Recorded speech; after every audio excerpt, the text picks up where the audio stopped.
Welcome back to episode 2. I'm Tiffany Silva-Herlin, a licensed clinical social worker. In this episode, we'll dive into life inside Discovery Ranch South, from the early days of resistance and adjustment to the powerful moments of growth and self-discovery.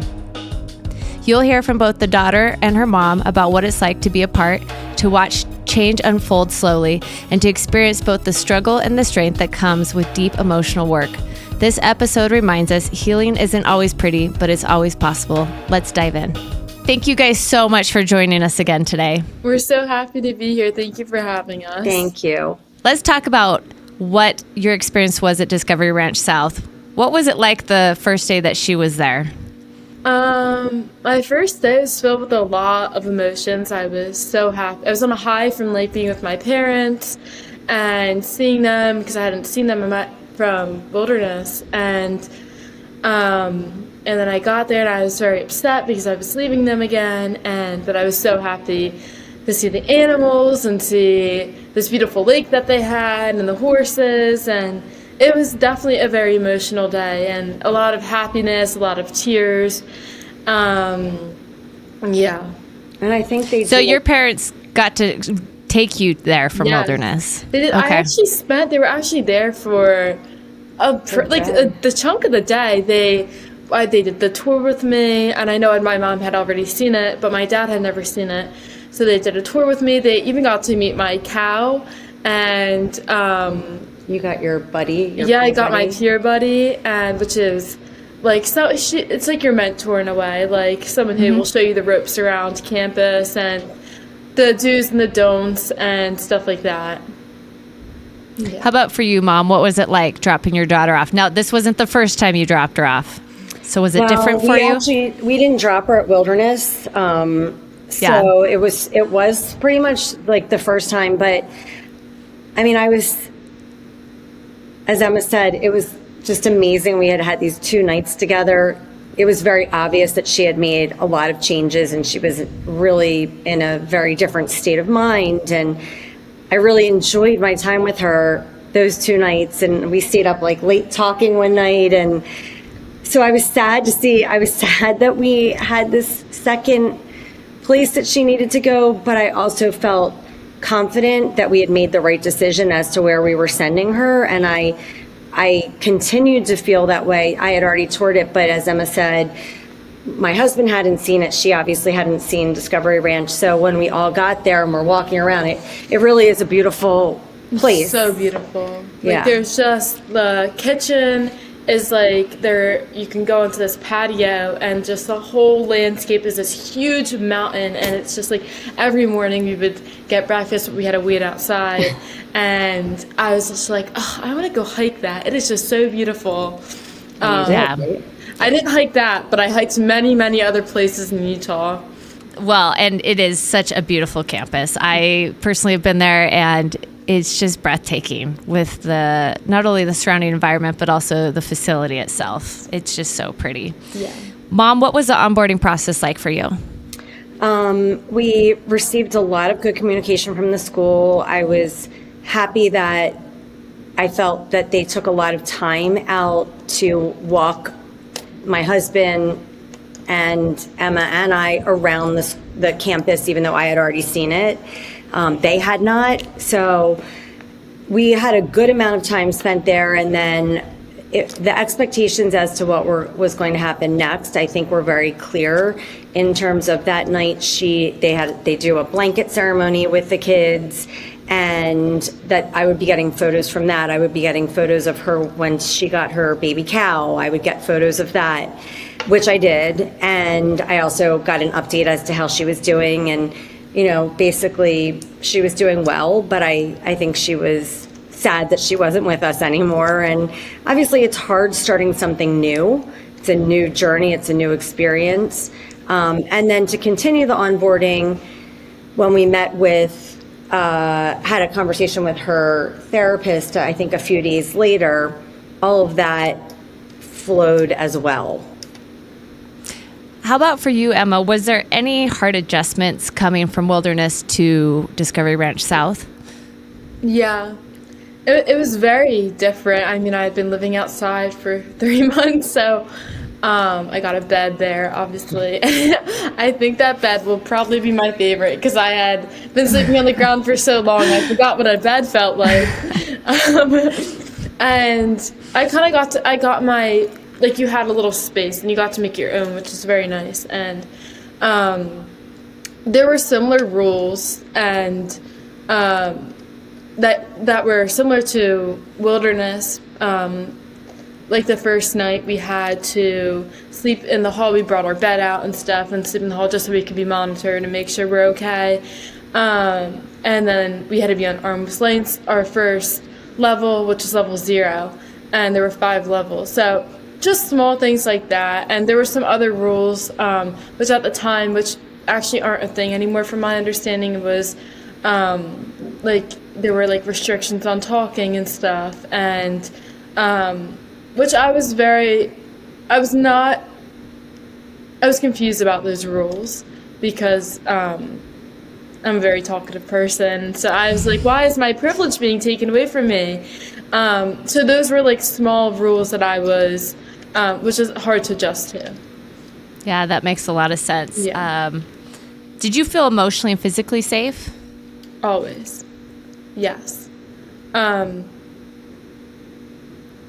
I think there's a miscommunication behind why people are put into holds. And I think people take it more of as an abuse when it's not. It's to keep you safe. That you mean that you would be being Yes. abused? So I ran my first week there, and Okay. I was put into a hold. And I was put into many holds at Wilderness too, but I never took it as a way of, oh, they're trying to hurt me. It was like, they're trying to keep me safe. And I think there are certain ways that you can be put into a hold. And every hold that I know anyone at Aspiro or Deer, Discovery Ranch South was put into was completely taught to them, like In a safe in a manner. safe way. So ultimately, even though you did have to be put in holds, you can look back and be like, this kept me safe because I was so dysregulated and out of control. Yes. Yeah. How about for you, Mom? Did you feel like she was safe at this program? Because you experienced her not being safe at an outpatient. Yes, I completely felt that she was safe at the program. I think at Wilderness, when she was at Wilderness, I had more concerns about her safety because it's a very vast landscape and she was rock climbing and things of that nature. So that to me felt scarier, not the holds. Because I also felt that anytime she needed to be put into a hold, it was transparent. There wasn't no one was hiding anything from me about, what situation may have occurred. And ironically, around November, so she started at Discovery Ranch August 1st, I think it was, around November, which was her first home visit. And I think you came home twice that month. She came home for her first home visit, which was right before her birthday. And then she came home again for Thanksgiving, actually. And so that was November. And we had already been out to see her twice, in fact, and dropped her off. So I felt like we had a lot of eyes on her. We had regular phone conversations. Our phone conversation, or when we talked to her therapist, that was Zoom. So we were able to see her, not just have an actual phone conversation. But even when she came home for Thanksgiving, she sat the family down, our extended family, for her own intervention with us to say, I don't need to be there. I don't want to stay there anymore. There's some toxic people there. At that point, I didn't not feel that she was safe. It was more, well, what is going on? And is this going to be hurtful to her growth process? That I think was my concern. And I reached out to her therapist and had a conversation, and our educational consultant, about my concerns. And I felt that their answers were really valid and legitimate. Like, listen, she's going to be with lots of toxic people throughout her life, and she needs to learn how to deal with those toxic people. She needs to learn how to regulate herself if she's around other toxic people. She herself wasn't at that point being put in holds, but she was watching other people being put in holds, and it just felt, I think, a little bit It was overwhelming, and I felt like I had made this like tremendous shift. And then like there were a lot of people who hadn't made that shift yet, which is totally okay. It was just like I didn't want to go backwards, and I think I was scared for that. Absolutely. And I love you as a mom, you were able to not just react, you sought out communication, which I think is so key for our parents who have kids that are far away in residential treatment programs. If there is a concern, if there is something going on, rather than assuming and being reactive, ask, get involved. Yeah. Be 110% in, because then you're going to know exactly what's going on, and you can see if there is progress being made, if they're being safe, if there is something you should be concerned about, right? Absolutely. Yes. And I always felt that if I had questions and I reached out for answers to any of the staff at Discovery Ranch, there was transparency. If somebody didn't have an answer to my question, they sought one out and got right back to me. So I was always very comfortable and happy with how things were. I just want to add to like our phone calls were never monitored or anything. Like I would sit in a room by myself and talk to my parents, and a lot of the time I'd be not screaming, I would be crying and like please take me home. But it's just like they never stopped, and they were like, my mom would then call and be like, why is she telling me these things? I would be able to make these calls freely and tell them what's going on. And like, yes, my parents might have been concerned, but then they would call and make sure everything's okay. Normally everything would be fine. I'm just like homesick a lot of the times too and wanted to come home. But my point being is that these phone calls were never recorded or monitored. Yeah. I could always talk freely about anything that I wanted to. And they encouraged it too. Like I said before, like me and my mom had like a terrible relationship, and I think that the calls really like rebuilt our relationship in a way. And you know, I remember this one call that we had, she was telling me she went to the beach with her friends for one of their birthdays, and they got these cute shirts and stuff, and it was so like nice just hearing that. Like it was just so nice hearing something that wasn't treatment related and just talking freely about like what we're doing in our lives and what she's doing, what I'm doing and stuff. And it was very, very nice. One of the things that I think Discovery Ranch did very well, and thankfully for me, their timing was spot on because I really needed this lesson. They do a great job at doing some like virtual workshops in addition to the parent seminars that are quarterly, so that, you know, we're always learning new things. And I think I definitely learned a lot as a parent. In fact, part of me is like, wait, why could these things not have been proactively taught to us as parents before we were in this situation? But one of the workshops was on empathy versus sympathy. And it just so happened that the clinical director, Jen, had done that workshop a couple of days before we were going out to see Emma for our first visit as a family. My husband and I had dropped her off at the school for her to start August 1st. We had had those 2 nights in between wilderness. And this was over Labor Day that we brought our sons, who had not seen her since she left in May. So we were all going to be together, and she was able to titrate up and spend, I think it was 1 night with us. But like the first day was all of us hanging at the school. The second day was she got to come off campus with us till 9 o'clock. And then it titrated up to 1 night. But you can imagine it was obviously very hard for her to have all of us together, and the 4 of us going back to a hotel and her going back to school.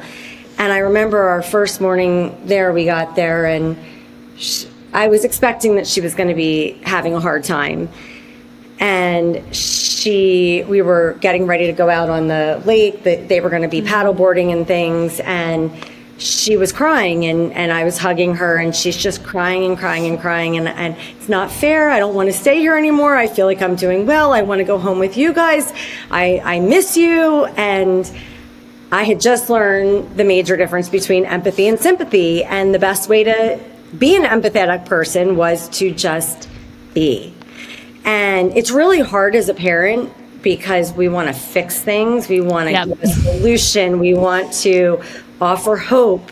And I think some of the biggest things that I've learned that were the most helpful was the validation sandwich, which is validating, but not necessarily fixing. And the other was being able to just be with her and hold space for her while she was having a hard time. And my heart was breaking too, by the way. Like, I wanted to swoop her up and bring her home also. While we were sitting there, she was like, we're here for 4 days. You can either sit here and cry, and that's okay if you want to do that, and I'll sit here with you. Or we have this whole day planned that you can go on the lake with your brothers, you can go horseback riding, you can do this, this, or this. And I chose, like, let's have a fun day. And thank God I chose that, because it was such a fun trip. And I was very sad to see them leave, but I took, taking the trip away from me was so special, and I think it was very special to all of us. That sounds like such a healing trip and a really pivotal point for you as a family, right? Your brothers came out, who you haven't seen. Your parents were there. And as a mom, like, I think it's so hard when you hear your kids who are far away and you don't have, like, direct contact with them all the time, to hear them say, I want to go home. It's not uncommon for kids to make those phone calls and tug on your heartstrings and try to send you chasing after white rabbits, so that they are not under pressure, they don't have to do the work, they're not accountable, and you eventually can get them home, right? That's what they do. That was the ultimate goal. Yeah. We want you home, and so this is how you're going to get to come home. Yeah. Well, it's amazing that you were like, okay, I'm going to hold this boundary and hold space for you and empathy and give you a choice rather than jump in and fix and solve this for you, to say, do you want to sit here and feel your feelings, or would you choose to have this great time with your family? And that's a hard place to be, but yet so incredibly life-changing for you as a family, it sounds like, to shift what you were doing and doing it in a better way. Yes. Yeah. It really was. I really feel that our communication drastically improved, and I also think that sometimes there were misconceptions about various things. I mean, I can't think of anything off the top of my head right away, but there were definitely misconceptions, and we had to do this parent this family overview that you did in each of the stages, where she would answer questions and we also answered questions separately, typed. And then we would go through them with her therapist on these calls. Mm-hmm. And it just opened up the communication. I think probably from a parent perspective, one of the best things, and I'll be curious to think what your thoughts were, but one of the best things that I think Discovery Ranch had us do, that I frankly think every teenage parent should do with their child. And you have to be open to hearing some things that maybe make you uncomfortable, and being willing to, I think, be flexible as well. And they had us, prior to her getting to a certain stage, and right as she was starting to get to the point of getting ready to graduate, it was called Parent-Teen Decision Making. And it was a list of about 40 different things, a lot of different things. Everything from, can she have a job? What kind of job? Who keeps the money? How does she wear her hair? Can she date? Who decides who she dates? Can she have sex? I mean, it dove into everything. And she filled it out separately, and my husband and I filled it out, and then we went through it with the therapist. Even things like, which friends you were going to have. Yeah. And the use of social media and things of that nature. That at first you're like, I remember there was one incident and one particular friend that she said she wanted to continue to talk to, and my husband and I were not necessarily fans of it and pushed back. And she said, you remember what you said? I said, I am not the same person I was when I left. I know the difference between right and wrong, and who are my true friends, and I want to make the decision that if I feel like this person is not good to be in my life, then I'll make that decision for myself, and I promise that I'll keep you guys in the loop with it, but I think it's important that I make this decision. And wow, that's got to be powerful. It was so powerful, and it just really showed how much she had grown, right? Like, we're listening to this, and we were open-minded and wanted to hear what she had to say. And That's important too. I feel like what helped a lot is both. I think you were more open-minded than I was, because I was like, I've had all these strict rules, like I'm coming home and it's freedom, but no. But I think it's important that the parents are very open-minded, because I remember like some of my friends doing it, and their parents were like, nope, you're doing this, this, and this, and it's a strict schedule, and like had no flexibility at all. But I think my parents were very, very open to what I wanted to happen, and were very flexible with me as well. We were open to hearing her voice and perspective, because she had earned it, because she had shown up, she had done the work, she was communicating. We didn't feel like she was lying about things. And I think that open communication, really, a lot of that occurred. I mean, she wasn't like naturally someone who lied, but I think there was some manipulation through the years, teenager stuff, and Of course. typical stuff. And I really think that working with her amazing therapist, Amanda, helped really just open things up between all of us and get us all on the same page, understanding one another better, being willing to hear the other person's voice, and not coming in with preconceived ideas. And I do think that was a big part of our success. I also think that, because I do just want to add this, Amanda, who was Emma's therapist, was amazing. And I think we got very lucky with her therapist from Wilderness and her therapist at Discovery Ranch. And in fact, when I first visited the school, they had actually introduced me to a different therapist. And I had loved everything about the school. And one of the things that I also really liked was I met with some kids who were going to the school there, and they let me talk to those kids one-on-one. So I didn't, again, feel like it was monitored and that they were watching what the kids were going to say or not say. I felt like it was very genuine and authentic. And they told me some good things about it. They told me some things that they didn't love about it. And, nothing that was so concerning. And I really liked that I was able to speak with the teens. And I also felt that they were kids that Emma would connect with. But the only thing that I hadn't been thrilled about was the therapist that they were planning on having Emma work with, she seemed lovely and nice. I just didn't think she was going to be the right fit for Emma. That was just like my gut instinct. And so I did share that with the admissions director afterwards, and she said, "Oh, I'm so glad you brought this up. I usually make a point to tell people that this is not set in stone." And I think that one of the things that I would really just emphasize is go with your gut, but also, and question things and do your research if something doesn't feel right. But also listen to what they're sharing, and I felt like my voice was always heard when I did bring things up, and I felt like I did go with my gut. And in this instance, I think that she was a great fit for Emma. Yeah. Amazing.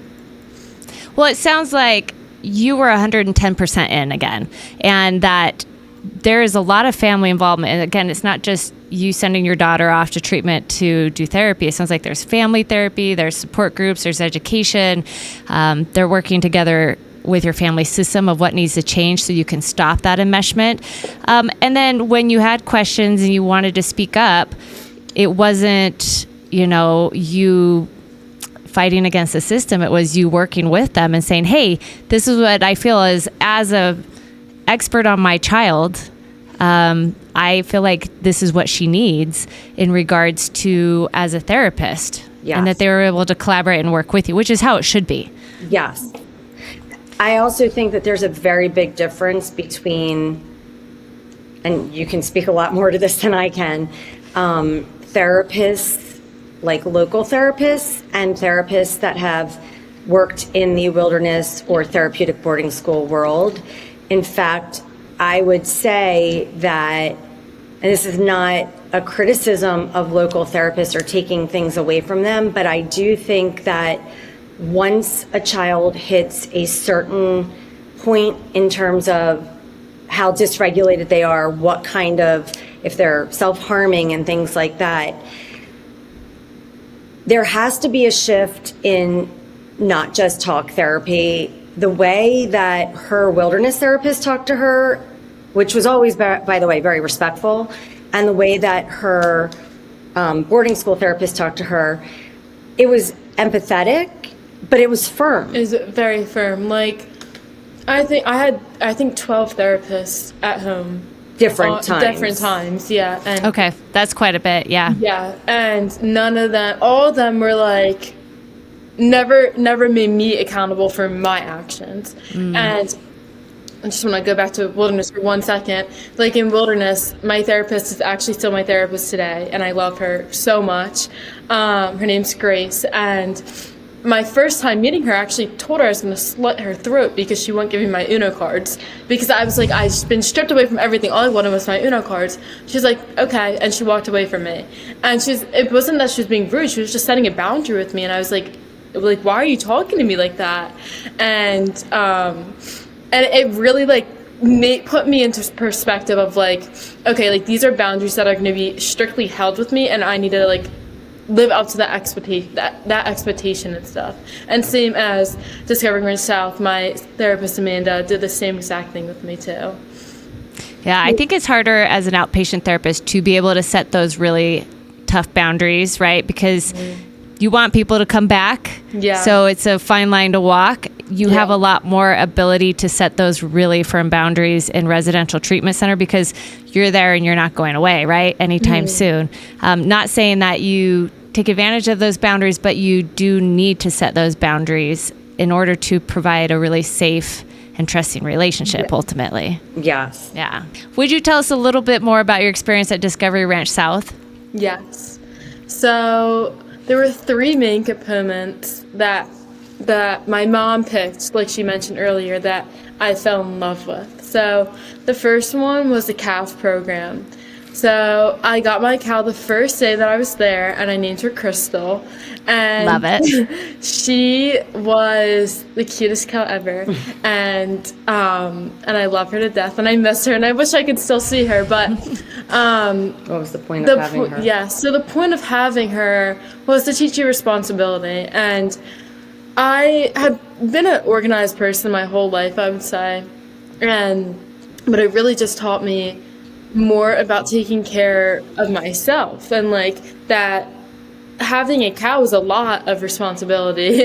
If you can imagine, I mean, we had to muck their pens 3 times a day, cold, rain, so hot, it didn't matter, and give them food 3 times a day, obviously. And at first they were bottle fed. For the first month, I think she was bottle fed, and then it switched to greens and stuff.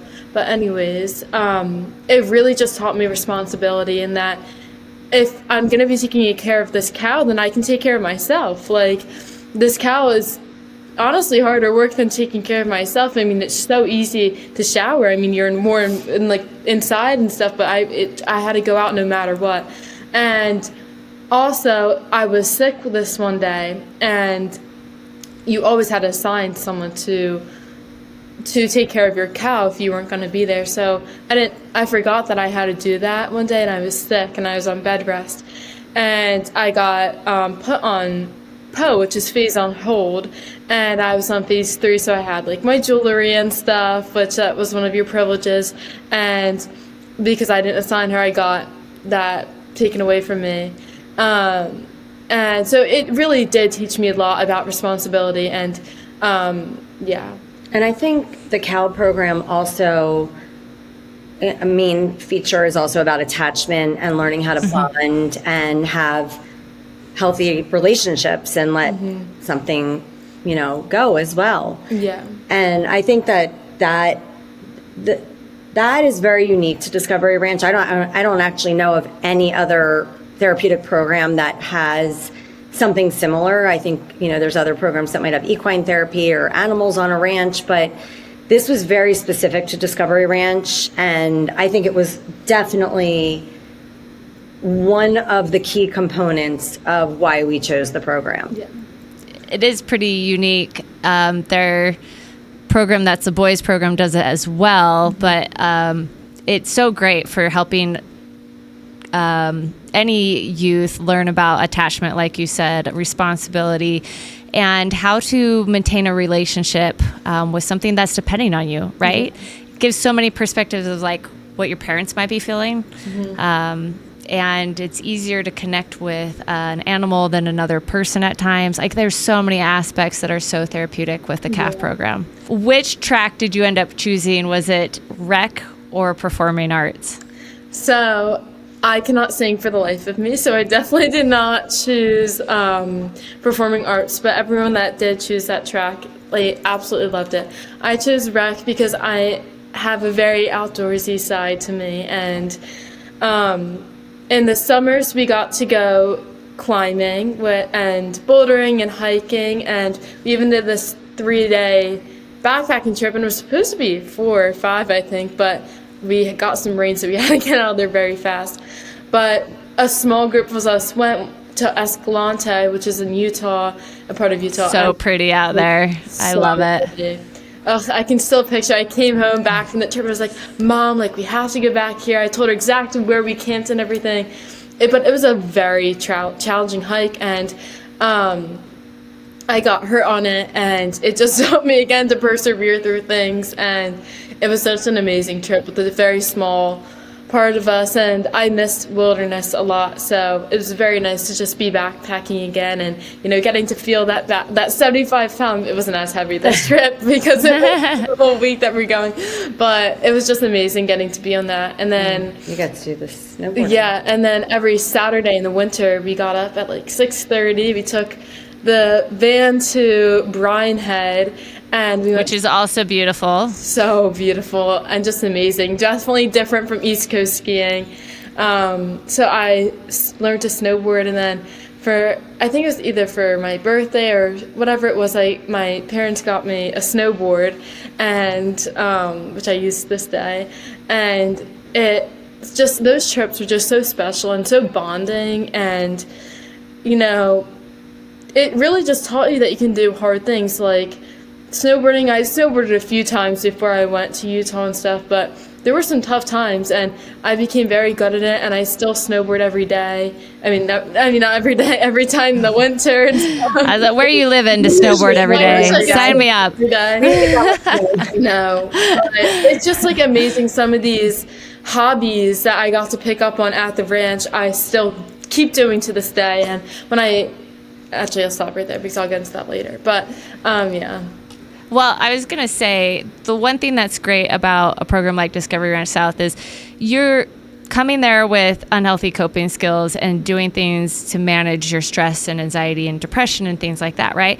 And rather than them just coming and saying, hey, you can't do any of these negative things anymore, they're now giving you not only coping skills, but also like, let's find other areas of growth and hobbies and things you can develop to replace this, to grow as a person, to develop your character, your talents.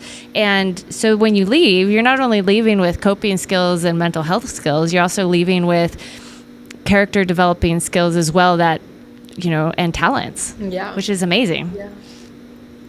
Do you want to share anything about the Equine program with our listeners and what you enjoyed from that? Yeah. I think Equine might have been my favorite. I had a very challenging group. It's group equine therapy, so it's not just one-on-one. One of my closest friends from the ranch still, who I talked to today actually, she struggled a lot with equine. And it was not just you working with your horse, it was everyone together. And we did obstacle courses and relay races and stuff, but it was like everyone had to work together in that group. And it was very hard at times. And it just got very challenging, and you had to persevere through that as a team.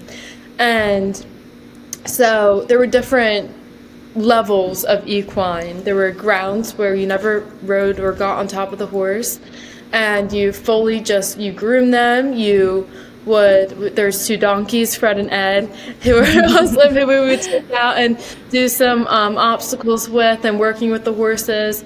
And so you did multiple different things, just not riding on grounds. And then you got into riding a little bit, which your group, like, you learned how to ride a little bit and stuff. And it was just so amazing. And I'd always loved horses, and just getting to be around them, and you really built this special relationship with your horse.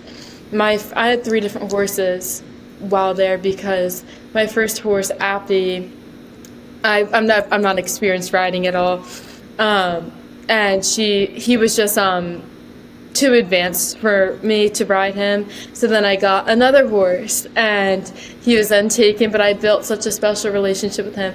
And then my last horse was Norman, who I actually got to ride, and he was just such an amazing horse. And it was just so special getting to build these relationships with these animals that, you know, most people don't think like you can build with an animal, but it was just so special.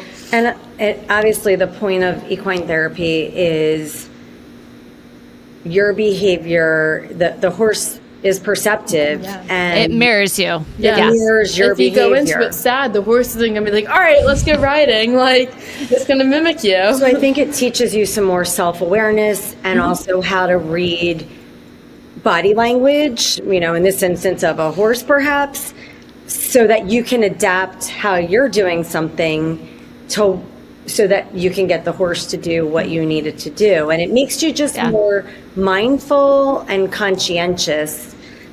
I think sort of seeing the bigger picture of yourself and how you interact with other people and how they perceive you. Yeah. Absolutely. I want to say my biggest takeaway from equine is, so the girl that I was talking about, her horse actually had a very bad biting issue. So it, like, every time she would go somewhere, we would just nip at her, and she just had a very hard time controlling it. She was so mad one day. She's like, I can't do this, Lee, who's our instructor. She's like, I can't do this, Lee. And Lee walked over to the whiteboard. There was like a little whiteboard in there, and she's like, I can't do this yet. And she made us all come over, and she made us say, like, I can't do a certain thing yet. I can't get to this next phase yet. And it was very empowering. Yes, very empowering. So much so that she actually submitted a speech for commencement, because she just graduated high school, and she actually referenced that, and reminding people that when you go off to college, you're going to feel that it's something new and you can't do it, but just remember, you can't do it yet. That's the amazing thing about Discovery Ranch South, is the experiences or the experiential therapy that is provided, because as a therapist, I know you can talk about a lot of things and gain insight and knowledge and depth, but experiential therapy takes it to a whole new level. Yes. It allows you to provide application, but also deeper insight. And like you said, the horses really do help provide feedback of how you interact in your relationships, how you affect others. It helps you develop understanding about how relationships work and building trust. Yeah, I could go on and on about just how powerful and amazing horses are to work with. And not just horses, but like you said, the rec program and all the other things you've got to experience. Yeah. Emma, when did you, and this is for both of you actually, this question, when did you guys start to notice growth and change? I mean, I definitely saw growth each time we went out to see her. I think that when she came home for her first visit, and especially having my family be able to see her, they hadn't seen her for so long, it was very obvious to everyone how much she had changed. And I think that was difficult for a while, because we're all saying, wow, she's changed, she's regulated, she seems happier, more peaceful, she doesn't seem depressed. But as her parents, we knew that there was still more work that she needed to do there. And it is very hard, especially even though she just talked about some wonderful components of Discovery Ranch, and she met some great friends and various other things. And two things can be true at the same time, right? You can be having a good experience and still want to come home. You Absolutely. can still be homesick. You can still want to be back with your family.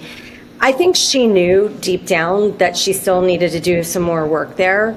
In fact, I'll just give one quick little example. Like, I remember when she was going on to one of the phases, and I think that they have conversations in the cabin about they vote or something. I always got that thing wrong of how they did it, but the cabin votes as to whether she should advance to the next stage or something like that, or they give feedback.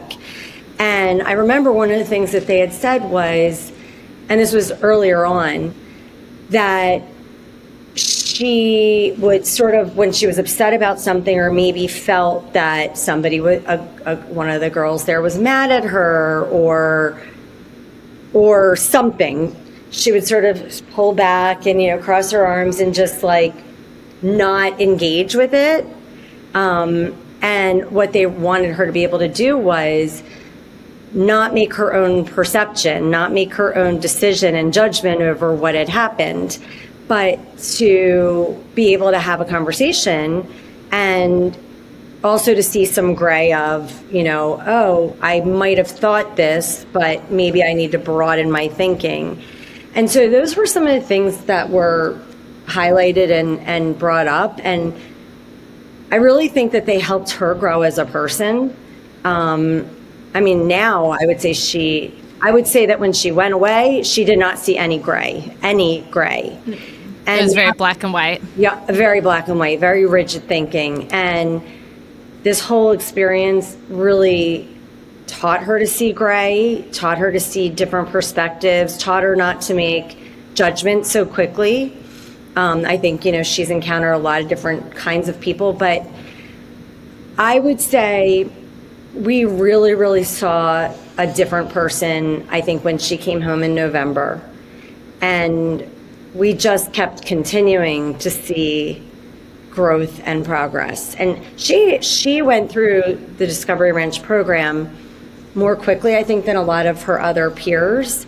And that's one other thing that I would like to add, which was also something that I appreciated about the program, is that they saw her for who she was. It wasn't like, well, typically most kids finish between like a year, 12 to 15 months, let's just say. She graduated in 8 months from Discovery Ranch. Well, they probably saw that she'd made that progress. They saw she was made starting. progress. Yeah. She started off from Wilderness, I think, yep. Having had made progress. But I appreciated that they met her where she was, and that there wasn't this, it's 12 months to 15 months. It was, we're going to meet Emma where Emma is. Yeah. It was tailored to her, not cookie cutter. Correct. Definitely so. Definitely so. Yeah. Emma, let me ask you a different question. How did you cope with the discomfort that you felt at times and the challenges? I never really had a voice before treatment. I never talked about why I was upset or anything, or used any coping skills. And I think a big coping skill for me now is just really telling someone, and I know it doesn't really seem like a coping skill, but to me it is, just telling someone exactly how you feel. And I really found my voice at the ranch. And when I was upset, I wanted to come home, and I would tell or if I was upset about something, I would just truly tell whoever I was upset with or why I was upset, why I was actually upset. I love it, and I've actually kind of watched you express yourself so eloquently and speak up for what you needed during this whole process as we talked, to be able to find your voice. Because it makes sense. Often when you have to resort to cutting, you're internalizing things so much, and you're not really being able to express what's truly going on inside. So that is really a behavior and a symptom of not being able to express yourself. And so being able to recognize that you have a voice and it's worthy to be heard is incredible. What was a turning point where you felt like you could finally trust the process? I went through my phases pretty fast, and I got in my phase 4, and you got a lot of privileges at phase 4. There was what was that house called? The little cabin? Yeah. Yeah, I don't remember the name of it. it was like a little cabin that like the phase 4s and the phase 5s could go to. You could check off, and phase 4 you could go for 2 hours, and there was a TV in there. You could get all of your own food, and there's a coffee maker. Yeah, there was a coffee maker. You could keep your own snacks there and have access to them. It's kind of like a little it was a big deal. Privileged place. Yeah, really absolutely. And even like you got bracelets as your phases went up, and even the bracelet got thicker and stuff. And it was like, I was like, wow, like this is amazing. Like, and I rock, yeah. And it was a really big turning point for me because it took me the longest to get my phase 4, and it just like made me want to keep going because of phase 5 you could get literally all the freedom that you wanted. You could check off whenever you wanted, you could talk to whoever you wanted, and you could check off with people, and it was very exciting, and that was my big turning point, I think. I just want to add one quick little thing to that. So I remember also, as I said, part of the reason I chose Discovery Ranch was that I felt that their phase systems were very fair, and I really, like others that I had looked at, I thought were very menial, which really concerned me. But I remembered hearing about this phase 4 when she got to it and seeing this little cabin, and they, on the tour I got to see it, and it had the coffee maker and the TV as she talked about, and it also had a computer in there, and they're in there by themselves, like just with their peers. Yeah. I remember sort of being taken aback, like, there's a computer in here? What? She going the internet? What are you me? And how is that making sure that she's okay? Who's managing this? Because you kind of go from living in a bubble in some ways, right? There's no phone, there's no social media, there's not access to a lot of things. And then as you get through the phases, I remember even her, when we went out over Christmas break, winter break, her brothers again were with us. We were in Utah, and you had earned your phone while she was there. I think during the day, she wasn't like keeping it 24/7, but she had earned some phone time. Yeah. And I remember her younger, the one who's 5 months younger, coming to me, and he was very worried about my phone, and I'm worried, Mom, and what if she sees something that upsets her? And I said, I really appreciate that you're so concerned for her, but she's earned this, and the school would not give this to her if she hadn't done a lot of work and conversation around expectations of what she's going to see and who she might reach out to and things of that nature. And similarly, when I asked the question about, you have a computer in here? And it was, well, by then, to reach this phase, she had already gone through her whole phone, what photos she had on her phone, what social media sites she had been part of, what friends she had already made decisions about, which friends she was going to keep or not keep. So as you guys were talking about this cabin and her earning this privilege and having access to this computer, it's so important that she goes from an environment that's so controlled with all the variables and access to things that eventually she has to learn how to navigate those when she goes home. Yeah. And we'll talk about that in the next episode of how you prepared for her coming home and what things you did. But talk to us about, is there anything else you want to share about your experience at Discovery Ranch South? I think that there were so many things that the school did well. The one area that I did feel was lacking, particularly perhaps because Emma has learning differences and has dyslexia, I didn't feel that for her the academic program was structured well for her. In fact, she only completed, in the 8 months that she was there, 25% of her year's worth of work. Out of 100. Out of 100. That was concerning to me, but my main goal in sending her there was the therapy and the mental health component. And I felt that hands down, she learned so much, and that was my focus for her. And we were able to address, when she did graduate from Discovery Ranch, that's when we were able to figure out and put into place, other systems to support her academically. Mm-hmm. So I would say that it was not their strength, but I also would encourage people not to be deterred if they also felt that it wasn't the strength. And this is a child a young adult, who does struggle with learning issues, that we were still able to get her the support she needed. And in fact, she just graduated from high school and got into every single one of the colleges she wanted to go to and is going to her dream school.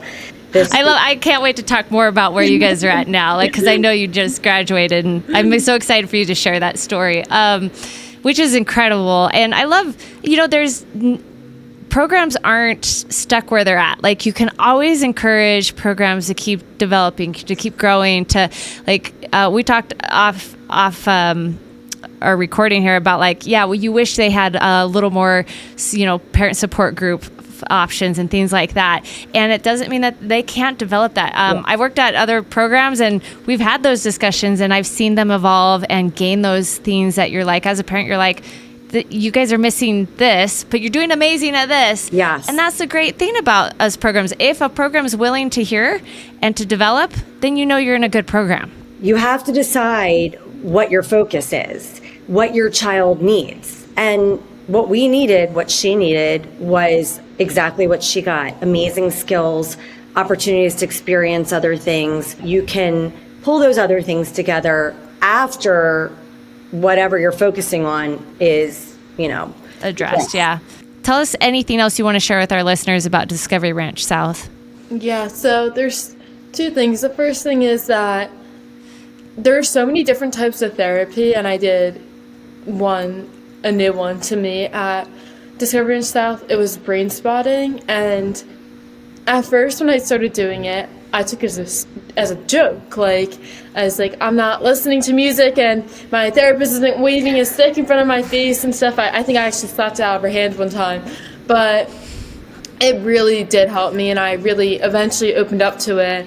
And it's such a unique kind of therapy that was amazing for me and helped me a lot, especially with dealing with my traumas and stuff.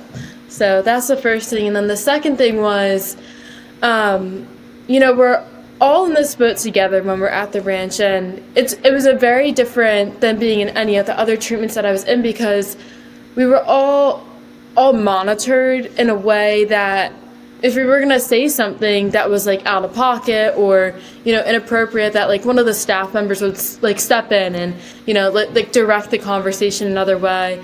But the friendships that I have with these people who were at the ranch with me, will probably be in my life forever. And it's just so nice that when you're at the ranch, everyone's in the same boat and everyone's going through similar different things. And it was just so nice, being with people who understood you and were able to support you in a healthy way, and you couldn't do drugs there or anything, or you couldn't self-harm or do any unhealthy coping skills. And it was just nice being in an environment that everyone understood what you were going through, and everyone was in the same boat, like I said. It's so powerful to have peers who are going through what you're going through. It's one thing to have your parents and a therapist be empathetic and hold space for you and validate how you're feeling. That's great and it's helpful, but it takes it to a whole new level when you have peers who are like, oh, I've been there, or actually I've used that manipulation tool and it doesn't work, trust me, or call you out on things, or say I've actually experienced something so similar that you're now going through, and those emotions. It just helps you heal on a totally different level. Yeah, it really does. Yeah, that's such a valuable thing that you get being at a residential treatment center. I also think, I just want to add to that, I think Emma really was missing connections in her life. Oh, yeah. I think that she had a lot of years when she was at home that she didn't feel connected and didn't feel as included. And then when she was in local treatment programs, the people there were also struggling, but they were not in a contained environment, so it wasn't necessarily a healthy connections that she was making. As she even said before, one of the programs, part of why she liked being there was because she didn't feel different and she felt included, but it wasn't in a healthy way. And then to go to a Discovery Ranch, which was a healthy environment in a contained environment that also had a lot of fun. She was in, even though performing arts wasn't her track, she was in the shows that they did where they're standing on the stage singing and dancing and doing skits. And even for Halloween, our whole cabin voted on what we wanted to be, and we all were aliens that year, and it was so fun. Dressed So up. fun. And they did that color. You did that fun color run thing. They did this color run thing. Yeah. They did a lot of they make you fun. feel as, I don't want to use the word normal because that's not what I want to use, but like typical as possible while still getting the help that you need. So I want to ask you one last question, but as we wrap up this episode, what would you tell a new girl starting their first week at Discovery Ranch South? I would say that the first day is always the hardest, and the first day, first week, first month might feel like a whole year, but trust the process. Lean on the people that are there, lean on your therapist, lean on your supervisors and your mentors, and your cabin in general. My cabin was a family to me, and it was so special what we had, and lean on the people that are there, and trust the process. I love it. Mom, anything you want to add before we wrap up? I think what she said is absolutely accurate. Trust the process. I would say the same thing to the parent. Trust the process and trust your gut, so that if there's something that's concerning you, ask, get answers to your questions, but also try and understand if there is a reason that something, they didn't get moved up for their next phase. They still feel that they need to work on this. Trust the process, trust your gut, listen to your child, but trust the process. I love it. And probably get involved as much as you can so you can understand. Absolutely. Yeah. Thank you guys so much. It was great to hear your story of what it was like getting to residential treatment and being at Discovery Ranch South. For our listeners and viewers, we're going to be then talking about in our next episode what it's like after she's been home. And I cannot wait to hear your story because I know you just graduated. Love to share it with everybody. So stay tuned, everybody. Thank you again for joining us.